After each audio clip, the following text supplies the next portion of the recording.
Good morning. My name is Duron Chavis. I serve as Community Engagement Manager at Lewis Ginter Botanical Garden.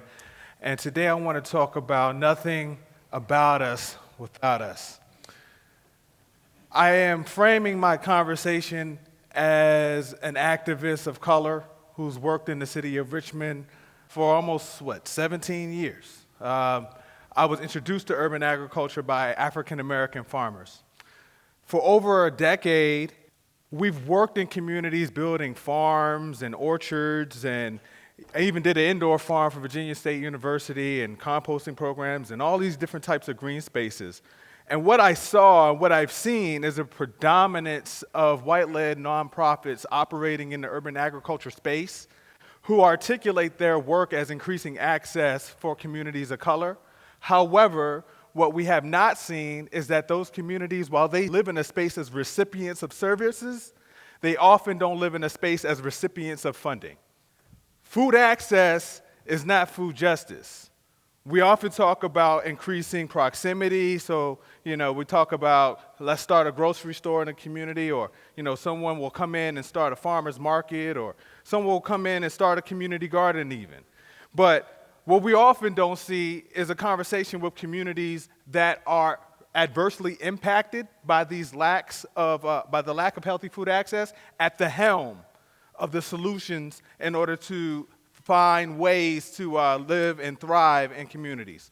So when I say food access isn't food justice, I try to articulate that so people can understand that food justice is digging into the root of the problem. We talk about slavery. We talk about Jim Crow discrimination.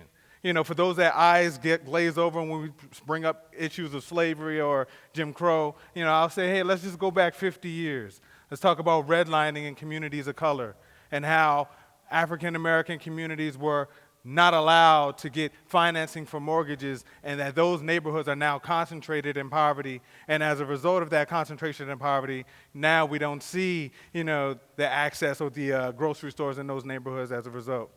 So when I say food justice is a conversation that we need to be having, I think it's important for us to discuss, why is it in a community of color we don't have an organization that's led by a community member of color that's getting the funding, but someone that is not from that community is coming in and getting the funding, right?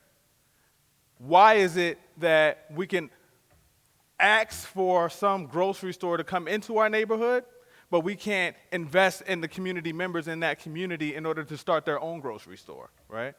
Why is it that when the grant comes out, there has to be an intermediary between that community and the low-income populations of that neighborhood? The bottom line is, who owns and controls the food system? Who's owning the production? Who owns the aggregation? Who owns the distribution? Who owns the waste management? And why aren't communities of color the first ones that have that ownership? So I work at Lewis Ginter, which is a very monochromatic organization. Yeah. The work I do at Lewis Ginter is centered around a conversation of equity. And what we've been challenged with, and what has been one of the most courageous experiences in my career, is walking with a predominantly white organization to have a conversation about race, to have a conversation about inclusion, to have a conversation about who's traditionally been excluded from the conversation. And what this has, broached is the topic of radical vulnerability. What does it take for a 34-year-old predominantly white organization that has $7.5 million in this annual budget to walk with a community instead of doing for a community? Right? It's a paradigm shift. That paradigm shift is often scary, right? Because it requires folks to mess up. It requires mistakes to be made.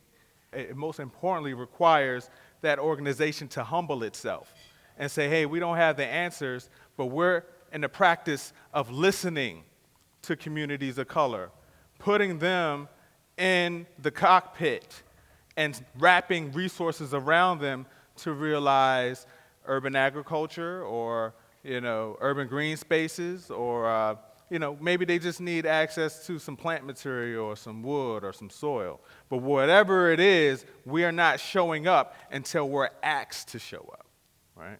It's a challenge, and I often say it's amazing because I came from a radical left community background doing activism, and I had the same conversation that I had when I first started, advocating on behalf of communities of color at Lewis Ginter.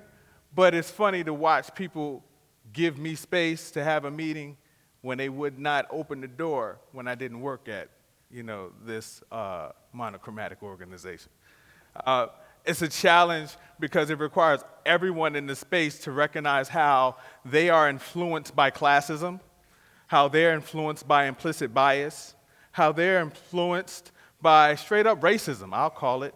You see an African American walk into the room, do you automatically think that that person is proficient, or do you think that you know better than them, right? And that's the real work.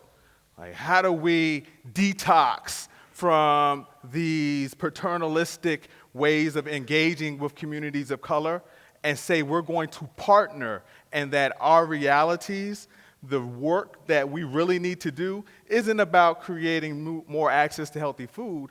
It's about balancing the scales for communities of color and white-led communities all across the country.